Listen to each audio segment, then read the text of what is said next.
Welcome, everyone, to the PFF Fantasy Podcast. I am your host, Jon Macri, fantasy analyst here at PFF, and I'm once again joined by PFF's lead fantasy analyst to recap another week in the NFL, the great Nathan Jahnke. Nate, how are you, my friend? I'm doing well. I had a good weekend. Got to go to the Cincinnati Bearcats football game on Saturday. Don't Hey. typically give myself time to actually go to football games during football season since I'm too busy working, but gave myself that time even though they lost to Baylor at home. But then we had a good games of football yesterday, some weird games, but luckily not a ton of injuries. So have some other things to talk about outside of the injuries, which is nice. Nice. Yeah, that's good. It's always good to kind of get out during the football season. It's not easy, that's for sure. We are very busy during this time of the year, but that does sound like fun. But yeah, it was another wacky week in the NFL as usual. So we're gonna go through it all. We're gonna go through all the recaps. Again, not necessarily going game by game, more focusing on the top takeaways from this past week. And Nate, you have the top takeaways from every single game up on pff.com right now as well. If there is something that maybe you want to hear about that we don't cover today for whatever reason, you can definitely check that out on the website for free on pff.com. So before we get into it, let's give a quick shout out to our presenting sponsor, Fabric by Gerber Life. Fall is all about the back to school and back to routine checklist, and the most important task on that list should be securing your family's financial future, starting with life insurance. Fabric by Gerber Life makes it quick, easy, and affordable to protect your family so you can get back to enjoying life. Fabric was designed by parents for parents to help you get a surprisingly affordable term life insurance policy in less than 10 minutes. Fabric has flexible policies that fit your family and your budget with quality policies like $1 million in coverage for less than $1 a day. Get your personalized quote in just minutes and then apply when it's convenient for you. It's all online and on your schedule. You can go from start to covered in less than 10 minutes with no health exam required. Join the thousands of parents who trust Fabric to protect their family. Apply today in just minutes at meetfabric.com/fantasy. That's meetfabric.com/fantasy, meetfabric.com/fantasy. Policies issued by Western Southern Life Insurance Company, not available in certain states. Prices subject to underwriting and health questions. Okay, let's get things started with one of, if not the biggest frustration among fantasy managers on Sunday, which was the usage or lack thereof of Bijan Robinson, who had one single touch that went for 3 yards, but he might also have had some kind of illness that kept him from being more involved. So, weird situation here, Nate. How did things unfold with the Falcons' backfield yesterday? Yeah, so we had Tyler Algier get the start, and Cordero Patterson was the primary backup, which confused a lot of us throughout the game trying to figure out what exactly was going on. Prevailing theory was Robinson did something to make the coaches angry. Plenty of talk on Twitter trying to figure out what was going on. By halftime, we did get word from Arthur Smith that he just wasn't feeling right. So we got that. And then after the game, we got a little bit more detail of Robinson. Started dealing with a headache last night.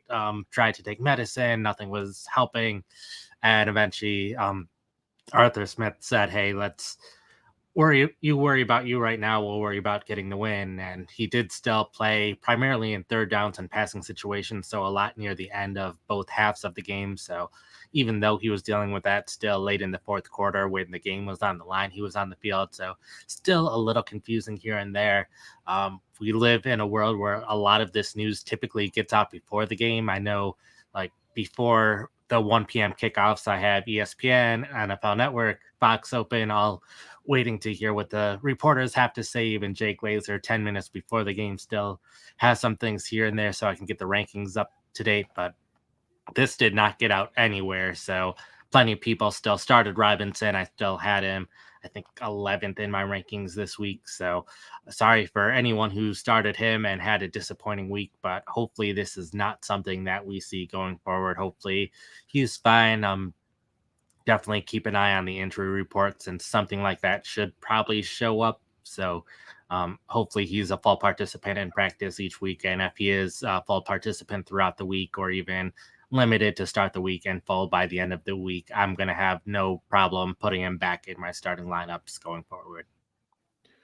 Yeah, this was really strange, and like you said, obviously, if he wasn't feeling well or there's something else going on, like the headaches or something like that, it's still weird that he did get in the game, and they even gave him a carry at one point. So that whole part of it is just really strange to me. And as soon as I start to hear headaches and stuff like that, I immediately like have flashbacks like Percy Harvin's migraines that kept him out, like ultra talented player, but couldn't stay healthy, and those were something that definitely affected his playing time and everything. So hopefully it's nothing like that. Hopefully it's just a 1 week kind of blip on the radar here for Bijan Robinson going forward, like you say, because yeah, that was a really really strange situation on Sunday. So we'll see Yeah, if and like you yeah I was gonna say, I think you like look at these guys of like superhuman figures that are playing this game, but they're human. And if I have a bad enough headache, I don't want to write an article, let alone I'll try to avoid getting tackled by professional athletes. So this could also just be a one-time thing where something was up with him, and hopefully he's fine going forward too, since I get yeah. headaches too sometimes. So. Yeah, absolutely. Yeah, when you think about like how we feel sometimes when we're not 100%, and I just want to lay on the couch, I can't imagine trying to play a football game. That's for sure. So, let's go on to another running back situation that we thought maybe could potentially be like a three-headed monster to have to deal with. It turns out that it's slightly better than that for fantasy purposes. The Los Angeles Rams lean on two backs with Kyron Williams on injured reserve. So that's at least somewhat good news for fantasy managers, as long as you weren't relying on Zach Evans this week, Nate.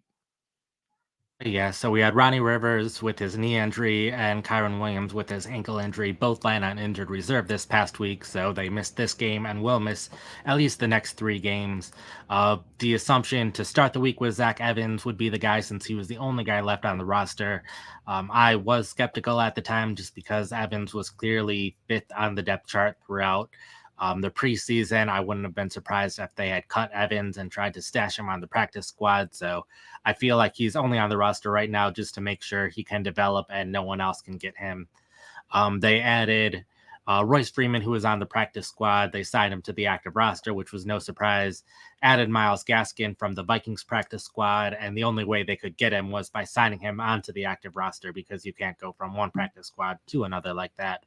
And then their former running back, Darrell Henderson, also signed to the practice squad since he was not any roster, but called up from the practice squad for this game.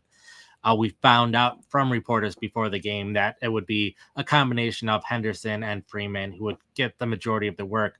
Maybe we would see Evans, but we ended up not seeing Evans at all, and Gaskin wasn't active for this game. So it ended up being a rotation by drive, basically, where Henderson got the first drive, Freeman got the second drive, Henderson got the third drive, and so on. Typically, when Freeman had his drives, Henderson would still come on the field for a play or two. So Henderson was the one who ended up with more playing time, more carries in this game. Henderson ran 18 times for 61 yards compared to 12 times for 66 yards by Freeman. So I'm going to guess this for the next 3 weeks is probably how the backfield is going to end up, just because Henderson and Freeman have both been in the Sean McVay offense for so long that I'm not sure if Myles Gaskin, there's a chance Gaskin with his talent could end up seeing some playing time down the road, but it seems like Henderson and Freeman have a pretty clear advantage at this point. So if you're looking for players off the waiver wire, Henderson is probably the one that I'd look to get, but I think in deeper leagues, Freeman is also someone we're trying to target because the Rams do like to run the ball a lot, and they run a lot of plays in general. Yeah, double digit carries for both of them was nice to see. Henderson got a couple targets in there as well. So, yeah, definitely a chance that both of these guys can be viable options while Kyron Williams is on injured reserve here. But um, here's an interesting running back situation as well. Also from the NFC West, it was the Arizona Cardinals. We talked about this backfield last week, and it was definitely not a very clear deployment in the first week without James Conner. But now in the second week without James Conner, we may have gotten a better picture of things until Conner gets back, Nate. Yep. So Connor's missed the last two games, is on injured reserve, and will miss at least the next two. We saw Keontae Ingram be the primary early down back, and Amari DiMercato be the passing down back last week. And then Damian Williams, who had just signed a couple weeks ago on the practice squad for Arizona, also saw significant time last week as the kind of backup runner on early downs. So in this game, DiMercato basically completely took over Keontae Ingram's role. Damian Williams was still the primary backup on early down, so it was kind of surprising that Williams remained an early down back and Keontae Ingram was restricted to just special teams plays. So it didn't seem like anything was necessarily wrong about Ingram. It was just demotion for him compared to DeMarcado. So DeMarcado ended up with 13 carries, 58 yards, caught 4 passes for 17 yards. Not the best game you'll see out of a running back, but still plenty of touches for him. And just based on what we saw this week, I wouldn't be surprised if this is what we see over the next 2 weeks as well. So DeMarcado maybe not the best option to put in fantasy starting lineups since the matchups aren't all that great, but I could very well see him getting 15 touches again each of these next 2 games. And there's always a chance that a running back with that many touches can break a long run, score a touchdown somewhere in there. So at least in some leagues, he's probably worth considering.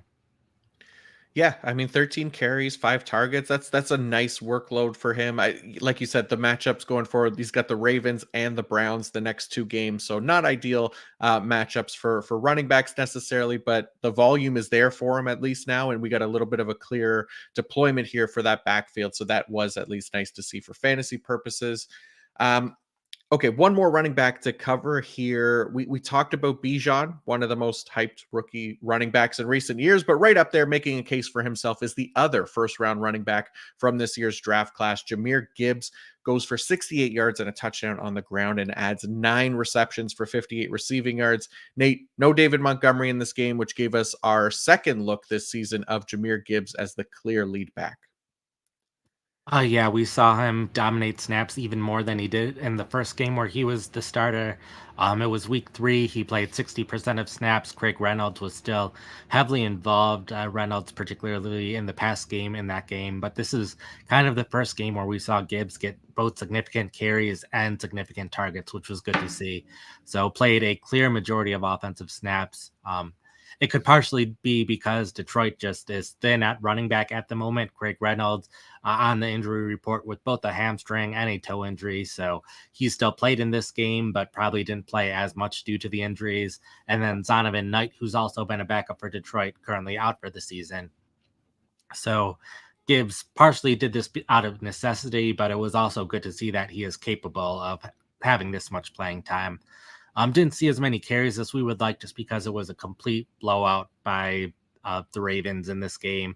It was a touchdown by the Ravens, 3 and out by the Lions, touchdown by the Ravens, 3 and out by the Lions. So all it took was a couple of drives and a few plays into it for the Lions offense, and they're already down 28-0. So even though he had this much playing time, completely understandable that he didn't see that many carries, but then he was involved in the passing game. So ended the day 11 carries, 68 rushing yards, 9 receptions, 58 receiving yards. So plenty of volume out of him. We are expecting Montgomery to miss at least a little bit more time. So Gibbs is someone that can definitely be put in fantasy starting lineups going forward, at least until Montgomery's back. They play the Raiders next week, which is a fairly favorable matchup. So could very well see Gibbs reaching 15 plus carries in that game. Maybe not as many receptions because they probably won't need to throw the ball as much. But I could see Gibbs having another good game. So good to see out of the rookie. And it will be interesting to see how they ease Montgomery back in and if Gibbs can maintain a larger role going forward if he keeps playing well. Yeah, it was nice to see the workload again. Like week 3, like you said, we mentioned, not as many carries this game, but we saw it in week 3 with Montgomery out where he had 17 carries, posted 80 rushing yards, and then they beat Atlanta fairly easily that week, so they didn't need to play catch up or anything. So this was a good example of them getting him still heavily involved in the receiving game as well with all those targets as well. So yeah, good stuff there for Jahmyr Gibbs. Definitely starting him as long as David Montgomery is out as well. All right, let's do a quick ad read here from our friends at Prize Picks. Prize Picks is a skill-based, real money daily fantasy sports game. How does it work? You pick 2 to 6 players. If they will go more or less than their Prize Picks projection, you could win up to 25 times your money on any entry. So, Nate, we were kind of going over the Prize Picks props here before we came on, and we picked out a couple that we like. Which was what was your favorite one for tonight's game? Mine was TJ Hawkinson under 50.5 receiving yards. It's no longer National Tight End Day, so no more advantages to the tight ends. But Hawkinson, literally the last 2 games, 50 receiving yards, 51 receiving yards. So he's been right around this mark, has been above it half the time, below it half the time. But playing the 49ers defense. The 49ers have just been so good against tight ends in the last couple seasons, but that's included this season. How Jake Ferguson, David Njoku, Tyler Higbee, Darren Waller, Pat Fryermuth, all of them have been under 30 receiving yards against the 49ers, so well under that 50 mark. The only one who's hit it is Zach Ertz with 53 yards. He took 41 routes to get there, took 10 targets to get there. So I think the odds are against Hawkinson. I think this will be a game where the 49ers will be up by a bit. I think the Vikings will need to throw a lot to come back, but I think the 49ers will just focus a lot of their defense on stopping Hawkinson with how good he is. So I think Hawkinson will be restricted to under 50.5 receiving yards. I like it. I like it. And then, yeah, the other one that I wanted to put in there was Brandon Ayuk over 5 receptions. So no Debo Samuel tonight. I know we only had 4 receptions last week with Samuel out for pretty much the entire game, but he did see 10 targets in that game. So he still ended up with 4 receptions. I think, again, he's going to be heavily targeted again here going against the Vikings. And I think there's definitely a chance we can get the Brandon Ayuk over 5 receptions there. So check those out on Prize Picks. And remember, at Prize Picks, you aren't competing against other people. It's just you versus the projection. So go to prizepicks.com/fantasy and use code fantasy for a first deposit match up to $100. Again, that's prizepicks.com/fantasy and use code fantasy for a first deposit match up to $100. All right, let's talk some wide receivers now. And that, of course, means that we are once again going to talk about the Kansas City Chiefs and their wide receiver rotation. But maybe we'll have some positive news regarding this group for once, Nate. Yeah, the gift that keeps on giving, and Rasheed Yeah. Rice looks like he might finally be someone that could be worth starting in fantasy football, starting to gain a little bit more consistency. Put together his best statistical performance of the season: 5 passes, 60 yards, and a touchdown. So good to see out of him. We knew there was a chance he'd see more playing time this week with Justin Watson inactive with an elbow injury. He was on the active roster and just inactive rather than getting put on injured reserve. So there's a chance Watson will be back in the next couple weeks. But it was also interesting to see that Kadarius Toney, who he was dealing with the toe injury, but was a full participant in practice all week. His playing time decreased rather significantly in this game. So it wasn't just one wide receiver they were down, but 2. So this led to a pretty sizable increase in playing time for both Rice and Justin Ross. Slight increases in playing time for Marquez Valdez-Scantling and Sky Moore. Valdez-Scantling was interesting in that it's been him and Watson that have been the deep threats for Kansas City these last 2 seasons. So with Watson out, Valdez-Scantling was the solo deep threat in the offense, and Watson has been putting up some decent games this season. Valdez-Scantling not so much, but in this game, Valdez-Scantling was the one who made a couple nice big catches, including a touchdown, his best game of the season as well. Probably not someone I'm targeting off the waiver wire after this big game, just because I think once Watson is back, Valdez-Scantling won't have these same kind of games again, but he might be decent in the short term. But I think Rice, this could be a change that we see in the long term. I think if they continue to reduce Kadarius Toney's playing time so Rice can see more playing time without having to reduce the playing time of Sky Moore, who's another young player that they're relying on. I think that'll be pretty big for the offense and for Rice in general. He's been by far the Chiefs' best wide receiver this season, looking at basically any metric you want to look at. The only thing to be concerned about is they did trade for Mecole Hardman earlier in the week, the longtime former Chief. It's been both Hardman and Rice as the primary slot receivers for Kansas City over the past 2 seasons. So if Hardman sees an increase in playing time, that could come at the expense of Rice. But they could have also traded for Hardman primarily to use him on special teams, which he did a good job of in this past week. Hardman played limited snaps on offense, I think 11 total in this game. So it'll be interesting to see if Hardman sees more playing time on offense going forward, and if so, who loses playing time at that expense. But there's also a chance Richie James, who's on injured reserve, could come back at some point. So they have up to 8 wide receivers that they could want to get involved on offense. If everyone is healthy, someone will have to get released from the roster. So it'll be interesting to see what continues to go on going forward, but a pretty nice trend for Rice, at least over these past few weeks.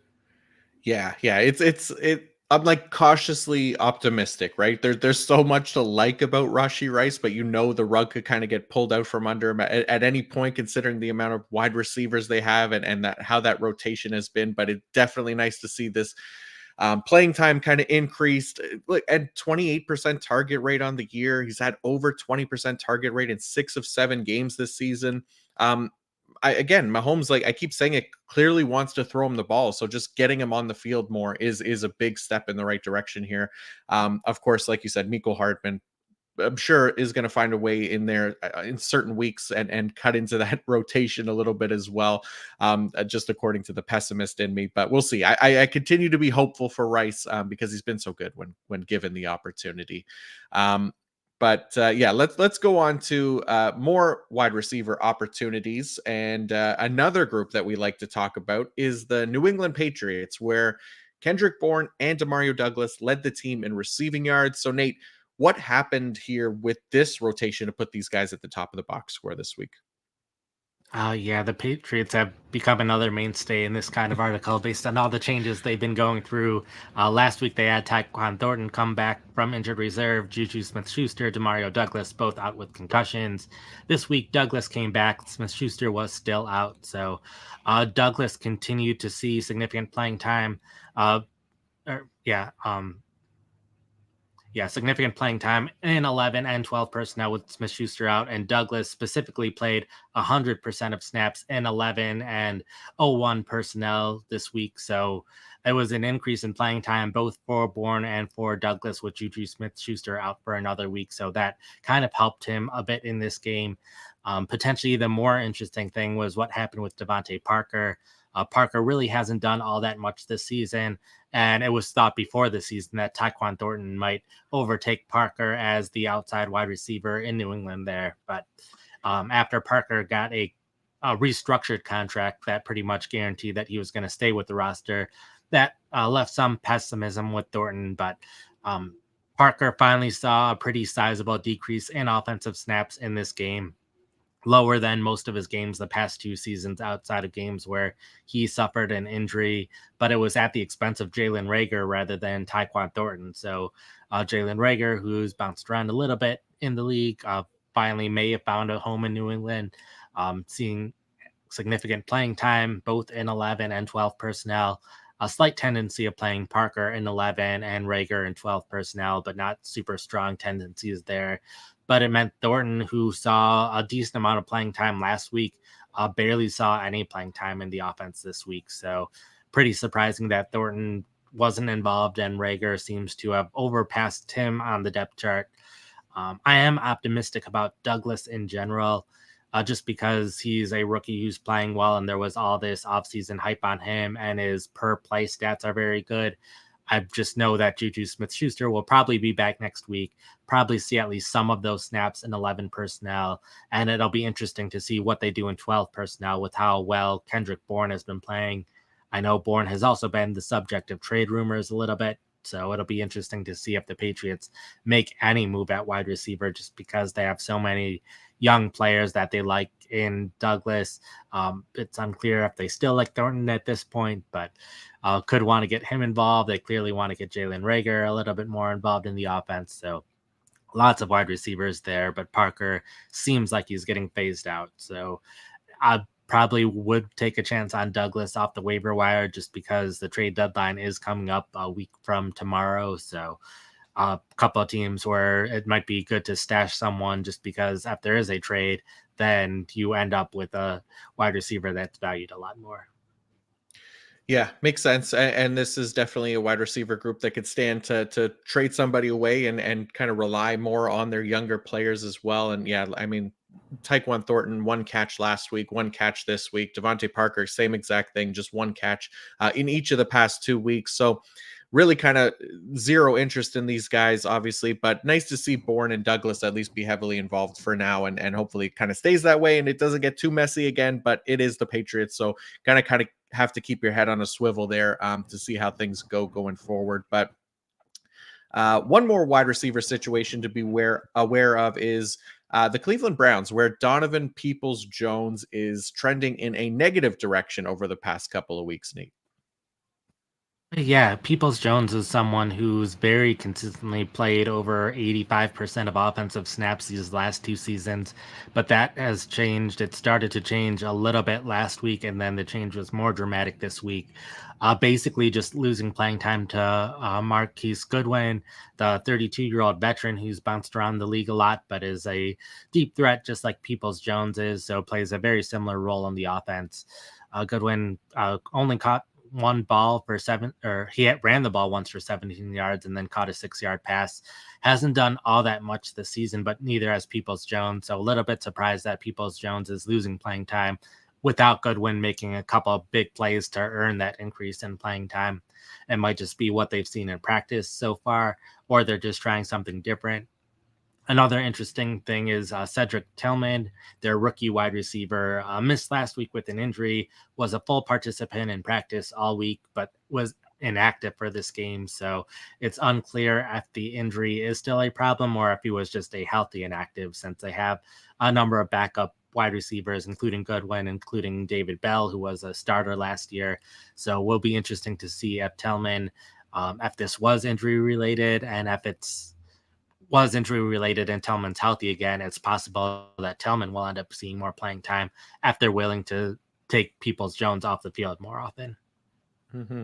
Yeah, really interesting there, especially for like those deeper leagues and dynasty leagues as well, right? It doesn't necessarily feel like an offense that can, sustain three fantasy relevant wide receivers, but that playing time can play a part in that in those deeper leagues as well. And I mean, this is an offense that could barely sustain two fantasy relevant wide receivers at this point, but it was good to see at least maybe somebody like Elijah Moore put up a season high in receiving yards this past week. And there's at least potential there if somebody can emerge with some playing time. But yeah, that's it for our wide receivers. Let's go to tight ends in a minute, but I do want to give one more quick shout out to AG1, the daily foundational nutrition supplement that supports whole body health.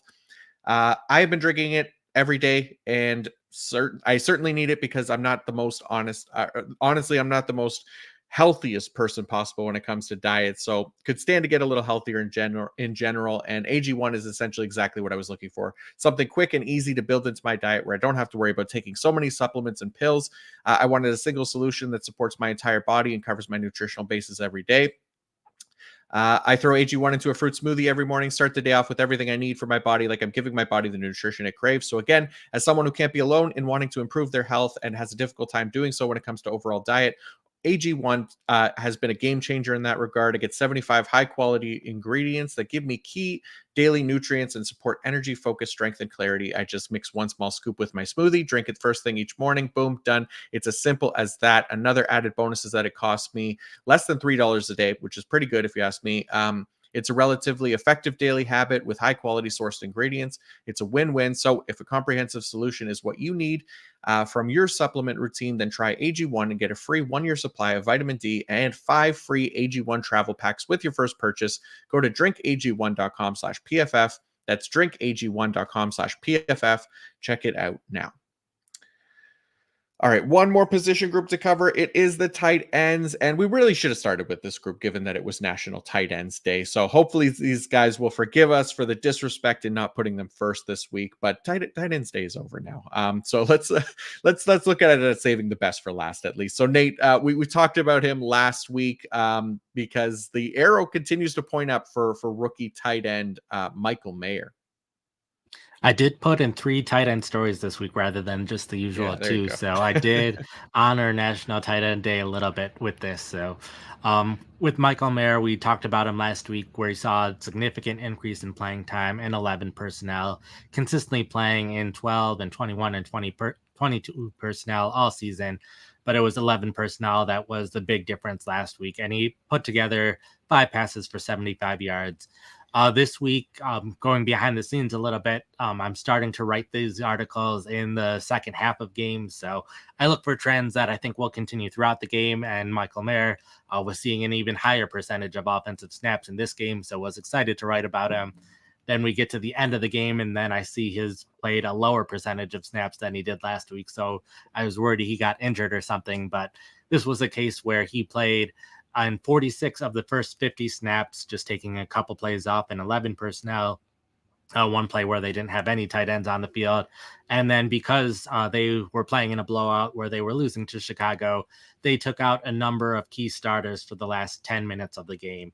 Took out Josh Jacobs, took out Devontae Adams, and took out Michael Mayer. So it was interesting to see, since sometimes teams just take out their star players, and having Mayer be in the same group with Devontae Adams and Josh Jacobs was pretty interesting to see that they viewed him in the same way, where someone like Jacoby Myers continued playing throughout the last 10 minutes of the game. So it was good to see that. It did mess up my line graphs that I like to have for these players, because his snaps ended up decreasing because he didn't play in the last 10 minutes. But it was a good thing that he didn't play in the last 10 minutes, because they view him in the same light that they view their other star players. So didn't end up with much receiving work in this game.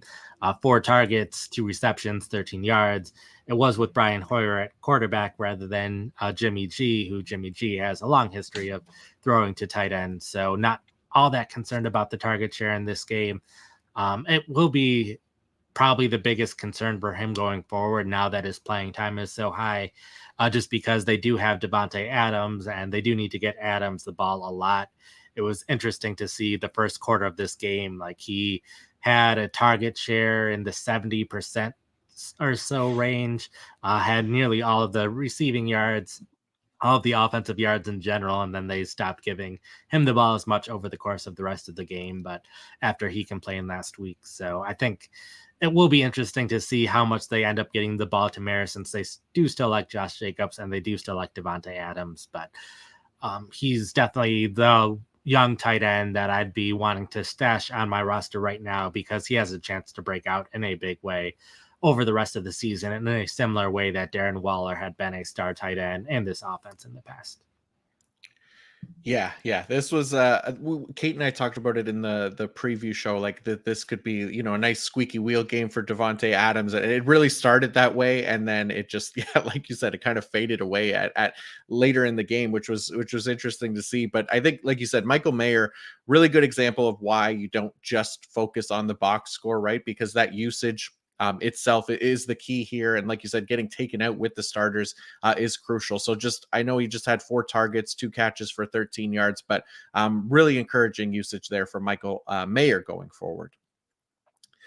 All right, another rookie tight end worth talking about here, and that is over in Buffalo, where Dalton Kincaid has himself a very strong day. 8 targets, 8 catches, 75 yards. What did the usage look like for these Bills tight ends, Nate? The Bills tight ends were really similar to what we've seen in the past. Kincaid did miss last week with the concussion, but going back before that, it's been using those 2 tight ends, Dawson Knox and Kincaid, in 2 tight end sets a lot of the time. They'll both play a lot in 11 personnel, pretty well split the playing time there. But whenever Kincaid's on the field, that's a pretty strong indication they'll throw the ball, where when Knox is on the field, that can be pretty split between the two. It is worth noting that third string tight end Quinton Morris did miss this game with an ankle injury. Not sure how long he will be out for, but that did probably help Kincaid's playing time at least a little bit. The big promising thing in this game is just his target share was much higher than it's been in past weeks. So that helped him to get, I believe it was 8 receptions in this game. So just good to see him break out on National Tight End Day. It'll be interesting to see if his target share continues to be this high. Just an aside, it's been interesting. This rookie receiver class in general, both at wide receiver and tight end, has been very strong this year. We've talked about the tight ends before. We have some of the most historic tight end numbers we've seen in the past decade, and even wide receivers. Like I tweeted last night about the third round wide receivers and how much receiving yards they have in the past decade compared to other receivers at this point. Josh Downs has his second most receiving yards for a third round wide receiver at this point of the season. Michael Wilson's third, Tank Dell is fourth, and Jalett Hyatt is ninth. So 4 players in this third round class that are having very good seasons so far. And now we have tight ends who were drafted high in the NFL draft, and Sam Laporte is still lapping the competition right now among the rookie tight ends, but Kincaid, Meyer are both players who could very well be fantasy starters over the course of the rest of the season. Yeah, this has been awesome to see, and nice to see Kincaid getting involved as well. And then this is kind of the hope for him, right? In this offense, is that over the course of the season, he'd maybe slowly separate himself from Dawson Knox and playing time, and that would translate to fantasy production, like you said, it was close, but the usage is there for Kincaid, right? Like Knox played a couple more snaps in the red zone than Kincaid, but they both got targets there. But Kincaid's came on like a crucial kind of 4th and 2 when they had no one lined up in the backfield. There were obviously passing in that situation. Knox wasn't even on the field for that play, right? So nice to kind of see him at least slowly separating himself in those fantasy relevant snaps for Dalton Kincaid. So we got one more tight end to talk about, and this one is one that maybe isn't as worthy of a roster spot at this point in the year. What is going on with Hunter Henry of the New England Patriots? Yeah, it's just the Patriots love to rotate a lot of players in and out, and if they don't have a star player at a position, then they will continue to rotate them in and out. So we've seen Henry, who had a very strong start to the season, was consistently getting over 50 receiving yards, scoring touchdowns here and there. His playing time has just dropped significantly each and every week, and that continued to the point where he was only playing about half of the offensive snaps in this game. A big part of it was 12 personnel, where Mike Gesicki, Pharaoh Brown, who's been a more run blocking tight end throughout his career, but keeps making big plays in the passing game, and Gesicki scoring that touchdown at the end. He's been having a decent season, but maybe not as much playing time. Both of them were playing more often in 12 personnel than Henry, which is pretty alarming considering Gesicki has traditionally been specifically a receiving tight end. He didn't work out in Miami because he wasn't as much of a run blocker. So the fact that he is run blocking over Henry is a little bit surprising. And then Henry remained the primary tight end in 11 personnel. So he's still the top receiving tight end in New England, but only played 19 of a possible 36 snaps out of 11 personnel, with both Gesicki and Brown getting some playing time there too. So he caught 2 passes of his 3 targets for 27 yards, only caught 1 pass for 7 yards in his previous 2 games. So really not nearly as much receiving work as he was seeing at the start of the season. And this seems like a trend that will continue. I think they'll continue having a 3-man rotation at tight end over the rest of the season, maybe something similar to what we've seen in Seattle in recent seasons or Indianapolis in recent seasons, where they have guys who will make plays, and in DFS could be someone to take a chance on, but in redraft season long leagues, probably not anyone that we can rely on. So if you were someone that was still holding on to Henry after his strong start to the season, I'd be fine dropping him at this point. Yeah, I'm with you. This offense, it's not one that we're going to rely on players who aren't seeing ideal snap shares. It's just not good enough for consistent fantasy production. So I'm with you. I am looking elsewhere at tight end if I can, and saying adios to Hunter Henry as well. I think that's pretty much it. That's going to do it for our weekly recap here. Again, if there was something that you had hoped we would cover from yesterday's game but didn't, you can surely find it on pff.com in Nate's game by game write ups. Go check those out now. Nate, what else do you have for the fine folks on the site today? Sure. So the complete recaps to all of the games from yesterday. So go into a lot more detail than we had in this top 10 recap. Also have waiver wires this week, which we'll talk about tomorrow. It will be a bit of a lighter week just because we didn't have that many injuries. So there aren't a lot of new opportunities for players, just players who saw maybe increases in playing time this past week or other situations that could be changing. But if you want to read about that now, you can, or we'll cover it tomorrow on the podcast. From there, today we'll be writing the 5 to add, 5 to drop, 5 to buy low, 5 to sell high, which will be out tomorrow. We'll also be updating my rest of season rankings, which will go up tomorrow. And then tonight we'll be writing the Monday Night Football recap, which will be going up right after Monday Night Football, which it's a bit of a travesty that they had National Tight End Day yesterday, and then they're giving us TJ Hawkinson and George Kittle tonight. When if you were looking at the bottom of the screen just a minute ago, it was showing the other top tight ends all had huge games on National Tight End Day. Kelsey, Waller, Mark Andrews, Dallas Goedert, the top 4 tight ends. So the 4 guys that you would have expected yesterday. So definitely a good day for tight ends yesterday. We'll see if that continues tonight, but we'll have the recap immediately after the game for anyone who wants to read that. Nice. Yeah, I like it. And yeah, again, check all of that out. Thank you all for tuning in. Please don't forget to like and subscribe to the PFF Fantasy YouTube channel. Another huge thank you to the PFF data collection team for crushing another weekend of football so that we can bring you the best football data in the multiverse. We will be back tomorrow talking those top waiver targets, like Nate said. So good luck in your Monday Night Football matchups tonight. And until next time, peace out.